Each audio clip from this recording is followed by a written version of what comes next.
First of all, a very good evening to all the participants of this webinar. My topic today is diagnosis and management of hemolysis in ICU.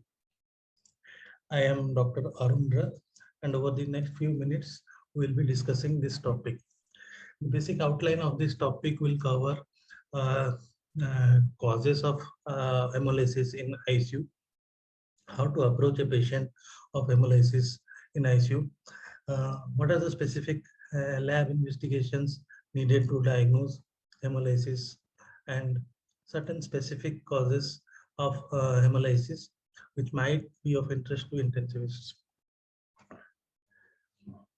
Hemolysis is a normal physiological process by which senescent RBCs are removed from the blood circulation by reticuloendothelial system, especially the spleen. And the senescent RBCs are continuously replaced by new RBCs formed in the marrow.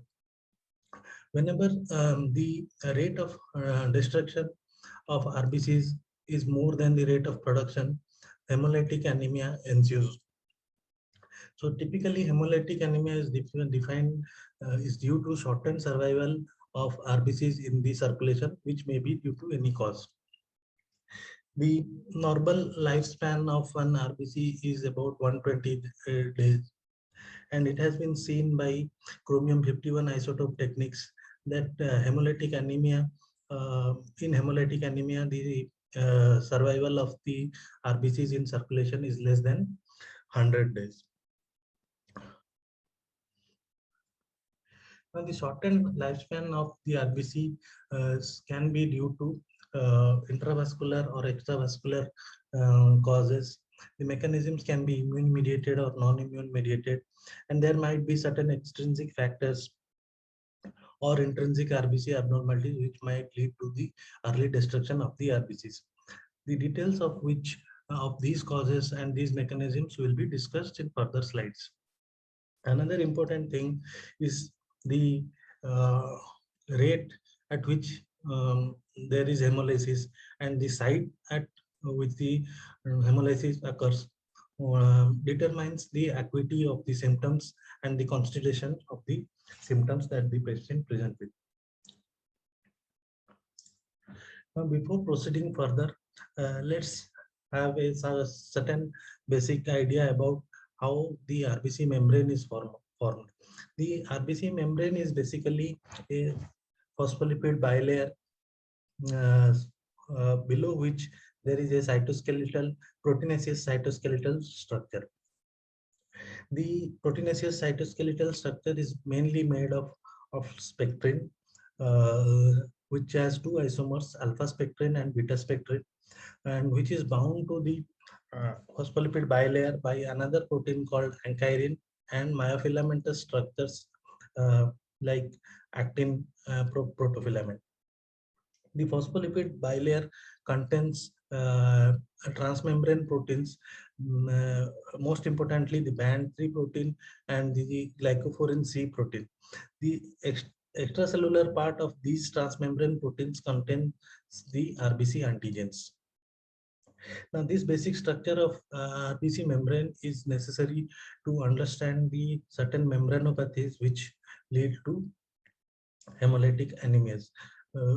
For example, a defect in the spectrin protein produces hereditary spherocytosis. A defect in the band 3 protein produces hereditary stomatocytosis. A defect in the CD59 and the CD55 molecules on the RBC membrane predisposes the patient to complement mediated hemolysis. So with these basic knowledge, we proceed to the next slide about the pathogenesis of hemolytic anemias. So the basic pathogenetic process can either take place intravascularly or extravascularly. In intravascularly, the pathogenetic process, these Now coming to the pathogenesis of hemolytic anemias, the basic genetic process operates at two sides. Intravascular hemolysis occurs inside the blood vessels, and extravascular hemolysis occurs in other parts of the body, especially the reticuloendothelial system, and most importantly in the spleen. But these causes may overlap, and hemoglobin from extravascular hemolysis may still enter the systemic circulation. An example of this overlapping mechanisms is seen in paroxysmal nocturnal hemoglobinuria. Now, classically, the hemolytic anemias have been classified as acquired or inherited defects. Uh,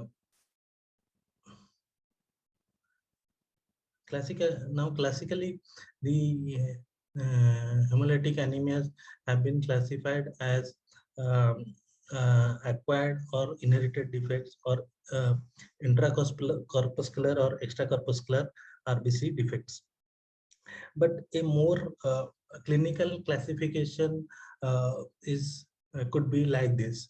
So hemolysis, either it occurs in the intravascular compartment or extravascularly.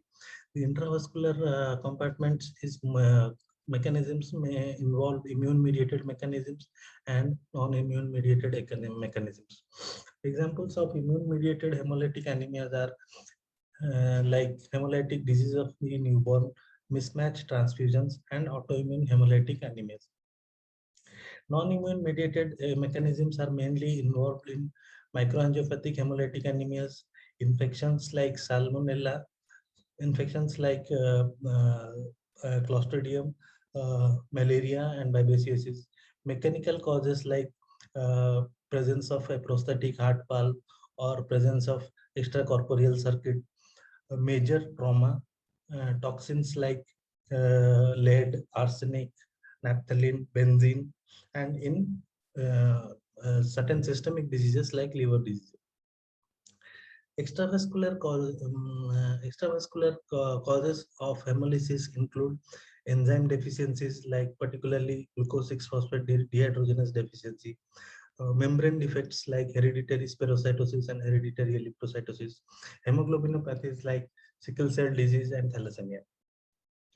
Extravascular causes also include hypersplenism due to any cause like tropical splenomegaly syndrome, uh, portal hypertension, or myeloproliferative diseases.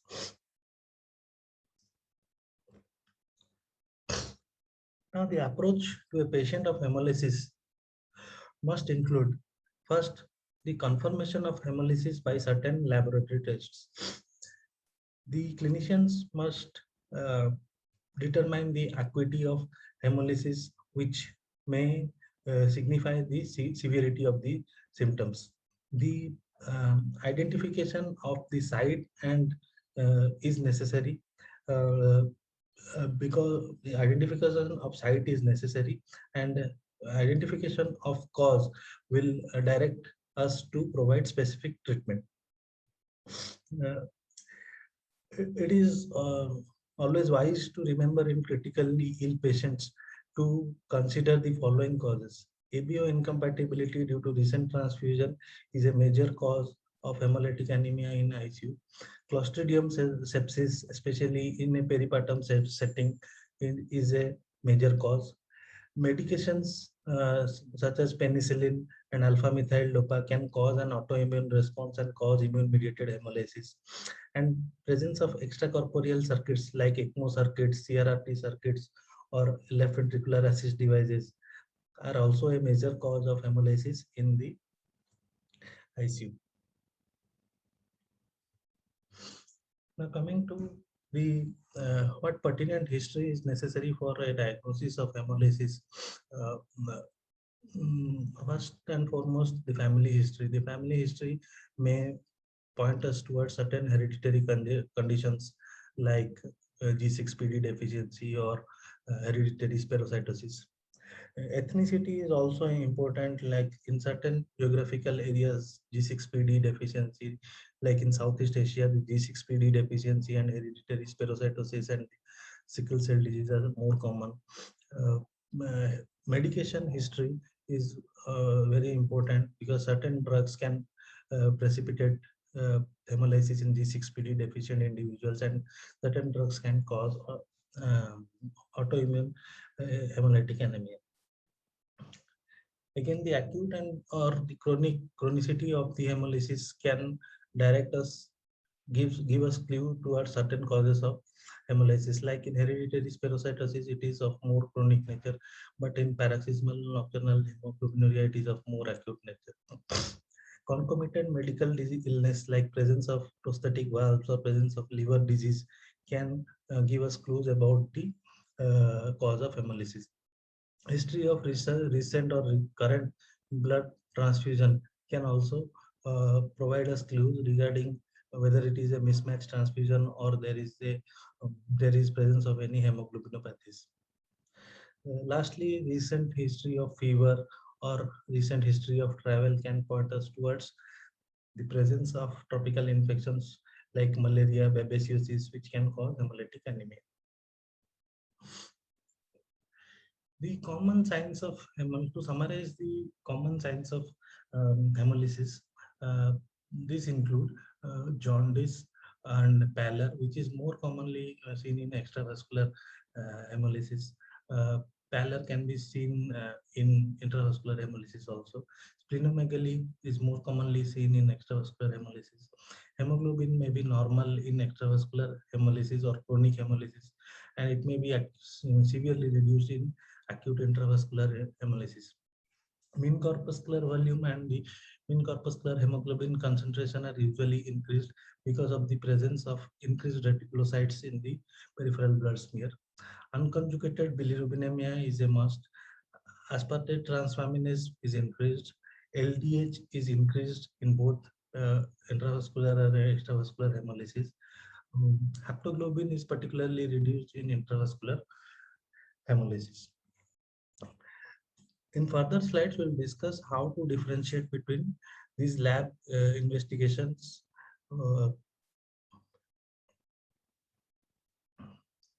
Now, the clinical features of hemolysis also depend upon where the site of hemolysis is, whether it is intravascular or extravascular. Extravascular hemolysis is only an exacerbation of a physiological process, as we have already discussed. There are well-developed mechanisms like hepatic conjugative capacity and blood-brain barrier to protect against harmful metabolites, like the unconjugated bilirubin. The deleterious consequences only in neonates where protective mechanisms are weak. The extravascular uh, uh, the common symptoms of extravascular hemolysis are splenomegaly, unconjugated hyperbilirubinemia, increased urinary urobilinogen. Now coming to intravascular hemolysis, intravascular hemolysis frequently leads to hemoglobinemia, that is the presence of free hemoglobin in the intravascular compartment, which leads to hemoglobinuria, and hemoglobinuria is very deleterious, which may lead to renal failure and renal tubular dysfunction or chronic renal failure. This hemoglobinemia can cause abdominal pain, esophageal spasm, dysphagia, dark colored urine, hypertension, thrombosis, pulmonary and systemic hypertension, platelet activation and thrombosis, and erectile dysfunction. The intravascular hemolysis seems to have more serious symptoms because it is always a pathological process, and the only defense is the haptoglobin, which binds to the free hemoglobin and which may protect, but it is easily overwhelmed, and this leads to life-threatening clinical manifestations in intravascular hemolysis. Now, when we suspect hemolysis in a patient, the first suspicion arises from the first step is to confirm the hemolysis by doing a peripheral smear in which there is increased amount of reticulocytes. The absolute reticulocytes is what we take into consideration, and the absolute reticulocyte is markedly increased. The reticulocyte production index is always more than 2.5. Now, what is reticulocyte production index? Normally, the erythroid cells the reticulocytes have a take 4.5 days to mature, out of which at a normal hematocrit they remain in the marrow for around 3.5 days, and in the peripheral blood for 1 day. As the hematocrit decreases, the time spent of reticulocytes in the marrow decreases, and they are released early and tend to spend more time in peripheral blood and mature. So in this figure, we can see as the hematocrit decreases from 45 to 15, the peripheral blood reticulocyte days increase from 1 to 2.5. Usually, most of the patients with hemolytic anemia present with around a hematocrit of the mid-20s. So a correction factor of 2 is included in the calculation of reticulocyte production index. Now, this lower table shows what is the normal reticulocyte, absolute reticulocyte count in according to the hemoglobin. This is the normal hematopoietic, assuming the bone marrow has a normal hematopoietic response. So, at a hemoglobin of 15, the production index is 1, and the reticulocyte count is approximately 50,000 per microliter. As the hemoglobin falls to 11, the production index increases to 2.2 to 2.5, and the reticulocyte count can go up to 1,50,000 per microliter. As the hemoglobin falls further to 8, the reproduction index rises to 3 to 4, and the reticulocyte count can go up to 4 lakhs. In most of the labs, the reticulocyte count is given as a percentage. Very few labs give the absolute reticulocyte count. So we have to correct this reticulocyte count, which is given in percentage according to the hemoglobin of the patient, hemoglobin and hematocrit of the patient. So the absolute reticulocyte count in a patient with reticulocyte count of 9% with a hemoglobin of 7.5 and hematocrit of 23 is done by the formula, the hemoglobin, the reticulocyte percentage into this hemoglobin correction factor, which is patient hemoglobin by normal hemoglobin, or this hematocrit correction factor, which is 23, the patient hematocrit by normal hematocrit. So in this example, we get an absolute reticulocyte count of 4.5%. Now, if the reticulocyte count is reported in the absolute numbers, we know we don't need to do this correction. Now, to calculate the reticulocyte production index, in this same example, the reticulocyte production index will be hemoglobin correction by the maturation time correction. So, as the hemoglobin is around 7.5, the maturation time correction is here is 2, and the reticulocyte production index will be 2.25. For hemolysis to be established, the reticulocyte production index should be greater than 2.5. Now, what are the differences in lab tests seen in intravascular causes and extravascular causes? In intravascular causes and extravascular causes, we always see a rise in reticulocyte count. The unconjugated hyperbilirubinemia is seen in both. LDH is markedly raised in intravascular hemolysis, and haptoglobin is markedly decreased in intravascular hemolysis. Free plasma hemoglobin is markedly increased in intravascular hemolysis, and in intravascular hemolysis, urine hemosiderin and urine hemoglobin is found, whereas it is absent in extravascular hemolysis. The coagulation parameters might be affected in intravascular might be affected according to the cause in intravascular hemolysis, especially in microangiopathic hemolytic anemias, whereas these are quite normal in extravascular causes of hemolysis. The two most important lab tests which determine the cause of hemolysis are a peripheral blood film and direct antiglobulin test or Coombs test. The peripheral blood film might show different morphological types of RBCs, which might point us toward a specific cause. For example, spirocytes are seen in autoimmune hemolytic anemia and hereditary spherocytosis. White cells or blister cells seen in G6PD deficiency, cystocytes seen in TTP or DIC, acanthocytes seen in liver disease, Heinz bodies seen in G6PD deficiency, liver disease, thalassemia, and splenectomy. Fragmented RBCs might be seen in mechanical hemolysis. Target cells are seen in thalassemia and liver. Direct antiglobulin test determines the presence of warm or cold antiglutenin mediated autoimmune hemolytic anemias. Now these are some pictures describing the morphology of various RBCs seen in various conditions. This first picture showing spirocytes with a decreased central halo. The elliptocytes, elliptical RBCs seen in hereditary elliptocytosis. Stomatocytes seen in hereditary somatocytes. Here the central halo is elongated.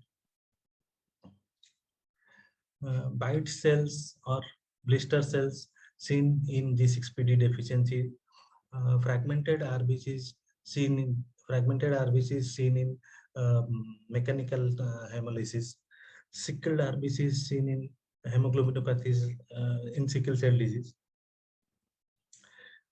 Target cells seen in liver disease and thalassemia, and basophilic stippling of RBC is seen in especially lead poison, which may lead to hemolysis. Now, apart from the basic laboratory tests, certain other specific tests are required to identify the causes of hemolysis. Coagulation profile is especially helpful in distinguishing various causes of microangiopathic hemolytic anemia. ADAMTS certain level is decreased in thrombocytopenic purpura. Donat-Landsteiner antibody, which is found in paroxysmal cold hemoglobinuria,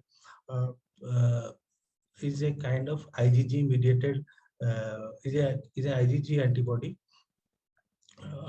although it is a cold hemolytic autoimmune hemolytic condition. Peripheral blood flow cytometry demonstrating decreased expression of CD55 and CD59 is the gold standard test for paroxysmal nocturnal hemoglobinuria. Free hemoglobin levels estimation is required in patients, especially who are on extracorporeal circuits, because LDH and bilirubin and all those basic states might be confusing.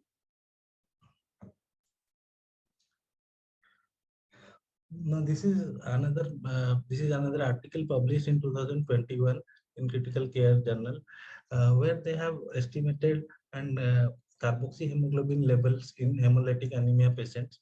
This is a retrospective study of around 200 patients.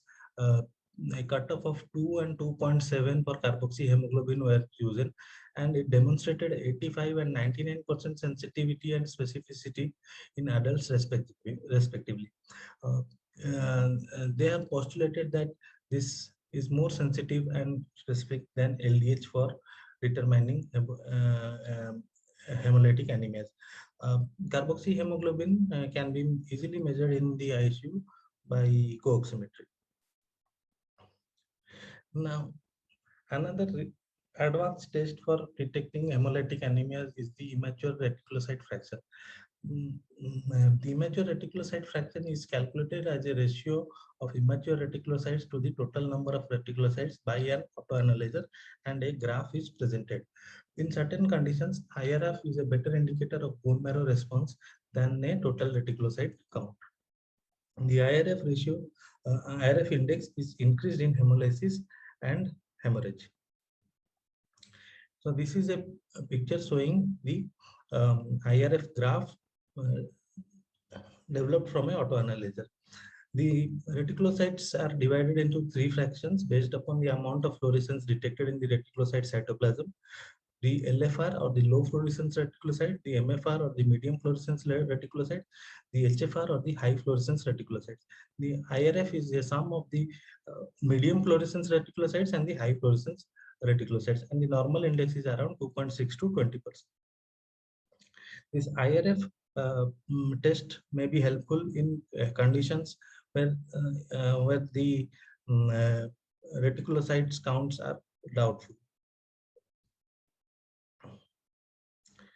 Now coming to specific causes of hemolytic anemia, first of all, we'll discuss about autoimmune hemolytic anemias. Since time immemorial, autoimmune hemolytic anemias have been classified as cold autoimmune hemolytic anemias or warm autoimmune hemolytic anemias. The cold autoimmune hemolytic anemia is basically mediated by IgM and complement, while the mediated hemolysis, while the warm autoimmune hemolytic anemia is mostly mediated by IgG mediated hemolysis. Now, when this cold autoimmune hemolytic anemia is not associated with any systemic illness, it is termed as cold agglutinin disease. And this warm autoimmune hemolytic anemia, when not associated with any systemic conditions, it is described as idiopathic autoimmune hemolytic anemia. But apart from the idiopathic uh, uh, causes, these are mostly associated with secondary to some infection or any other systemic disease. For example, cold or autoimmune hemolytic anemia is associated with Epstein-Barr virus infection, CMV infection. Mycoplasma infection causes paroxysmal cold hemoglobinuria, which is again a IgM mediated cold autoimmune hemolytic anemia. It is also associated with Waldenstrom's disease and lymphoma. Similarly, warm autoimmune hemolytic anemia is usually associated with HIV and viral vaccines, and it is seen in SLE patients with SLE, CLL, and other malignancies, and chronic inflammatory disorders like IBD, and after allogenic hematopoietic stem cells transplant, and after use of certain immune modulating drugs like nivolumab.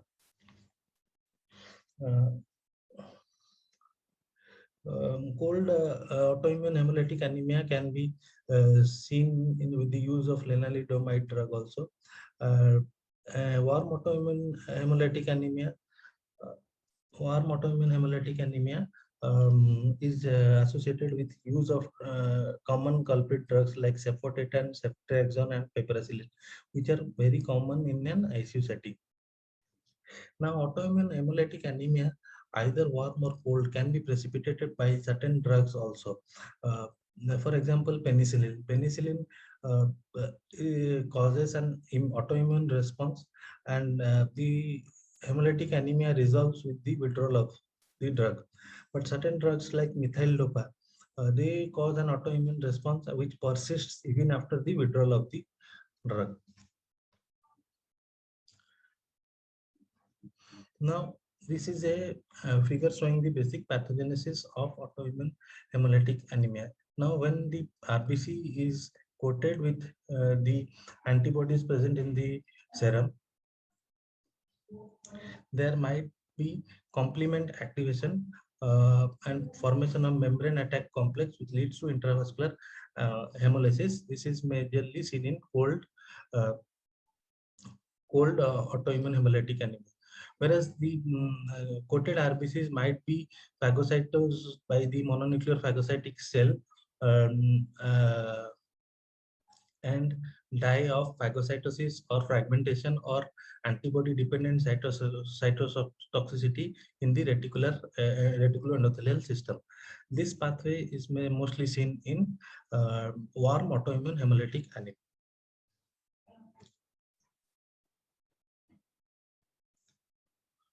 Now coming to the treatment of autoimmune hemolytic anemia in general. If the anemia is not immediately life-threatening, blood transfusion should be withheld, especially in warm autoimmune hemolytic anemia, because The majority of the antibodies present in warm autoimmune hemolytic anemia is anti-E, which might cause the uh, uh, hemolysis of the transfused RBCs also. Uh, another strategy in warm autoimmune hemolytic anemia is the transfusion of ABO compatible but mismatched blood. Uh, uh, the postulated theory is that the transfused RBCs may survive if not long, but as long as the native RBCs survive. So just to buy time, so ABO compatible mismatched transfusion can be tried in warm autoimmune hemolytic anemia. Uh, Use of immunosuppressants like prednisolone, especially in warm autoimmune hemolytic anemia, has been tried. Uh, the newer drugs like rituximab, which is anti-CD20, and eculizumab, which is monoclonal C5 antibody, have been used in both warm and cold autoimmune hemolytic anemias. Second line immunosuppressants like azathioprine, cyclophosphamide, cyclosporine, and IVIG have also been tried. Splenectomy may be indicated, especially in warm autoimmune hemolytic anemia.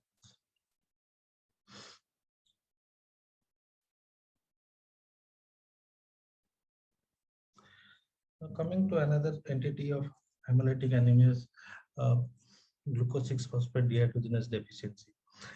You know, glucose 6-phosphate dehydrogenase deficiency is very rare in the rest of the world, but especially in Southeast Asian countries, it is highly prevalent, especially in India. So we must have some idea about this entity. In G6PD normal red cells, G6PD and 6-phosphogluconate dehydrogenase, two of the enzymes of the pentose phosphate pathway, provide ample supply of NADPH, which in turn regenerates reduced glutathione when this is oxidized by reactive oxygen species. Oxygen is one of the most superoxide ion is the one of the most reactive oxygen species that can be generated from the metabolism of pro-oxidant compounds such as primaquine, rasburicase. Glucose 6-phosphate dehydrogenase is responsible in RBCs for the regeneration of the NADPH. In G6PD normal red cells, G6PD and 6-phosphogluconate dehydrogenase, two of the enzymes of the pentose phosphate pathway, provide ample supply of NADPH, which in turn regenerates glutathione. And this NADPH and glutathione handles the oxidative stress of the cell. But uh, mm, administration of certain drugs, such as commonly used drugs such as primaquine and rasburicase, uh, uh, produces the superoxide ion. And when there is a deficiency of G6PD, leading to deficiency of NADPH and glutathione, the cell undergoes oxidative stress and oxidative damage, leading to hemolysis. G6PD is an X-linked disorder, and it is a prime example of hemolytic anemia due to interaction between an intracorpuscular cause and an extracorpuscular cause. The triggers that cause hemolysis in G6PD deficient individuals are basically fava beans used in African countries as a staple diet, certain infections, and certain drugs like primaquine and rasburicase. It usually presents as neonatal jaundice, abdominal pain, jaundice, hemoglobinuria, typically 2 to 3 days after exposure, and can progress to renal failure because of intravascular hemolysis. The treatment is usually supportive and withdrawal of the precipitating cause. Now, what are the drugs that cause or aggravate hemolysis in G6PD deficient individuals? Uh, this has been classified into 3 categories: drugs with definite risk of hemolysis, drugs with possible risk of hemolysis, and drugs with doubtful risk of hemolysis. So drugs with definite risk of hemolysis are especially the antimalarials, primaquine, dapsone, sulfamethoxazole, cotrimoxazole, nalidic acid, nitrofurantoin, niridazoles, acetanilide, phenazopyridine, naphthalene, methylene blue, and rasburic acid. And the drugs with possible risk of hemolysis in B6PD are chloroquine, sulfasalazine, sulfamidine, ciprofloxacin, norfloxacin, acetyl salicylic acid in high dose, more than 3 grams per day, vitamin K analogs, and ascorbic acids.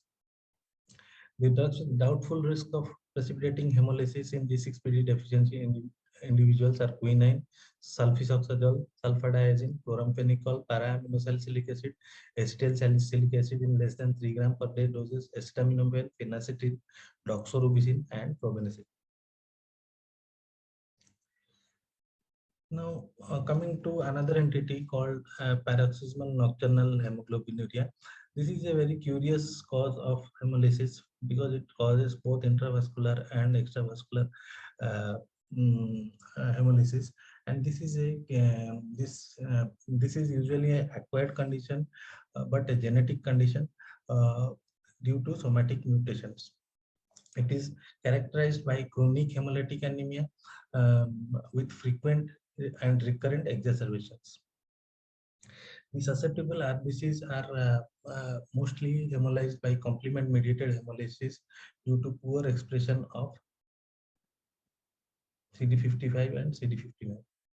Now, coming to another curious entity of hemolytic anemia, the paroxysmal nocturnal hemoglobinuria.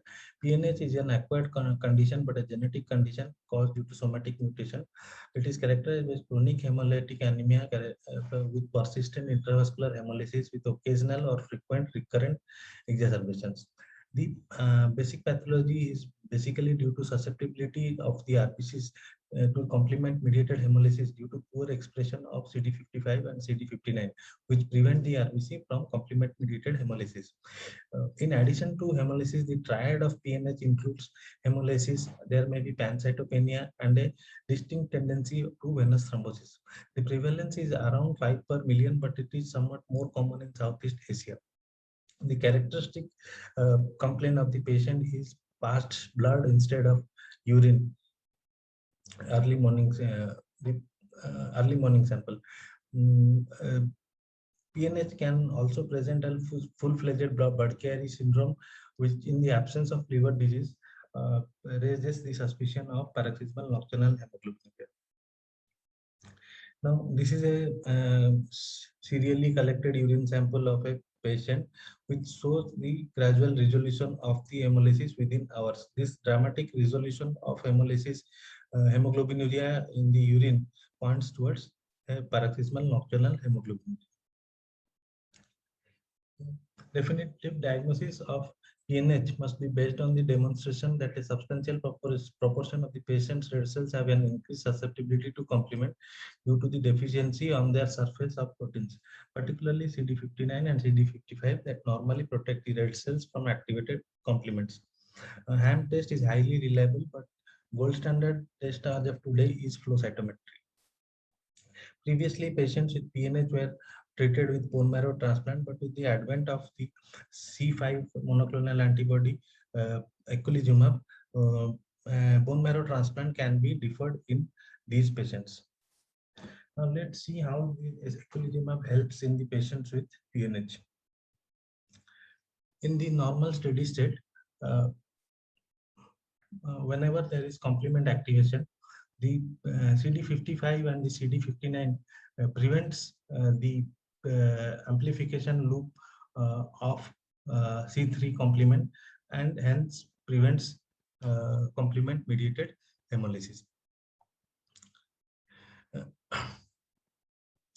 The CD59 also inhibits the formation of membrane activation complex and prevents hemolysis, complement mediated hemolysis. But in a paroxysmal nocturnal hemoglobinuria, there is deficiency of CD59, CD55 and CD59.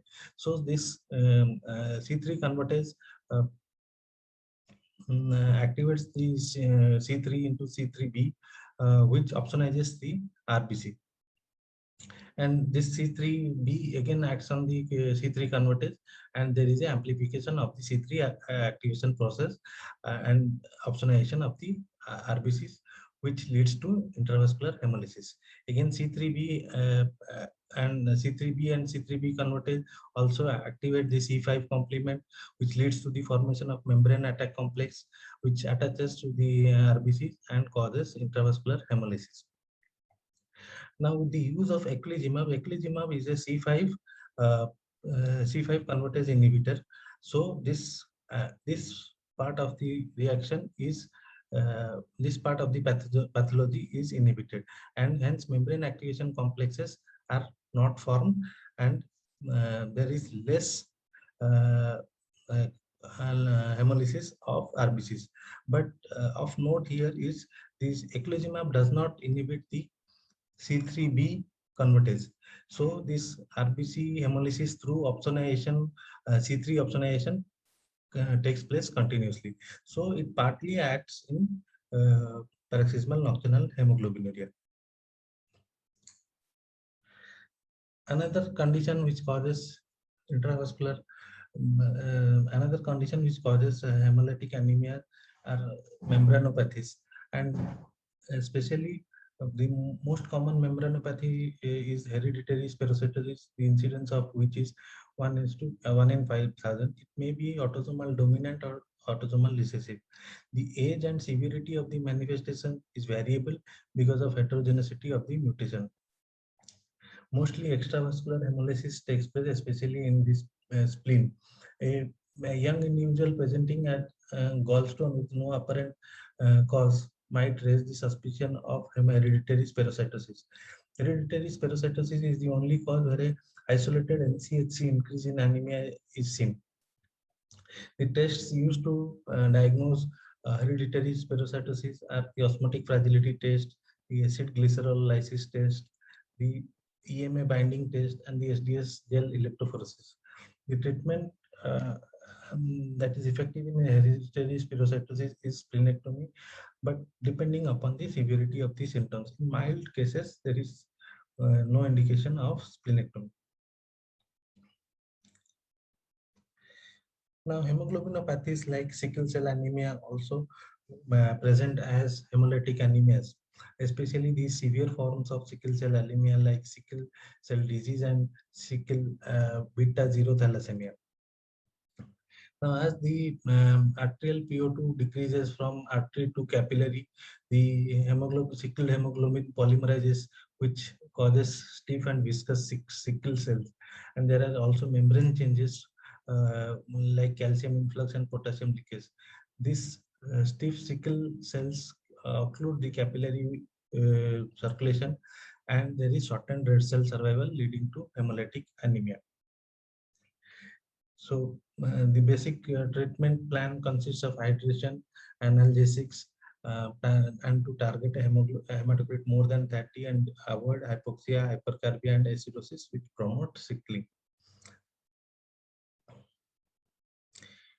Another entity which presents as hemolytic anemia mostly in an ICU setting are microangiopathic hemolytic anemia, which microangiopathic hemolytic anemia may be due to malignancy, malignant hypertension, DIC, preeclampsia, eclampsia, and thrombotic microangiopathies like HUS, TTP, and HELLP syndrome.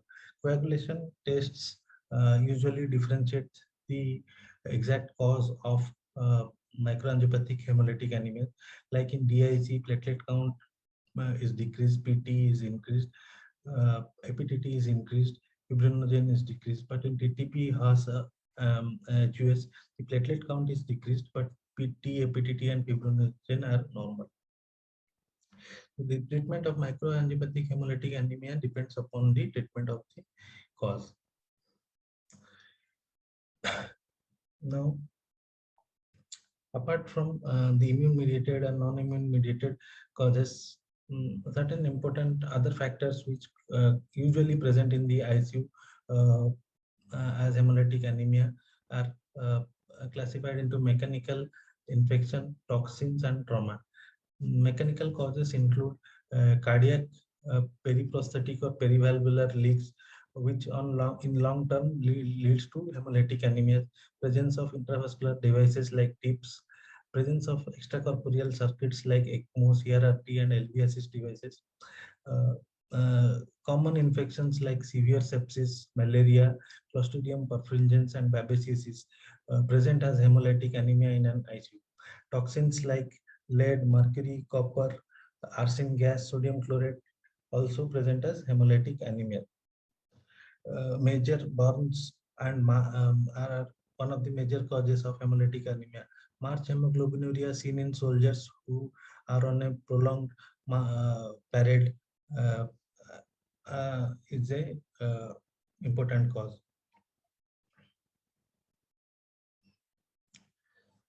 Coming to the summary of the presentation, the acute, severe, usually intravascular hemolysis land up in an ICU.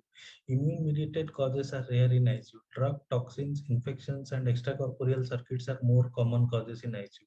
Approach to patients should include the assessment of site and severity of hemolysis. Most important labs are retic counts, peripheral blood spins, and Coombs test. Rituximab and eculizumab are newer and better modalities of treatment, especially in autoimmune hemolytic anemia and PNH. Judicious transfusion policies should be used in hemolytic anemia so that not to exacerbate the ongoing process. These are my references. Thank you.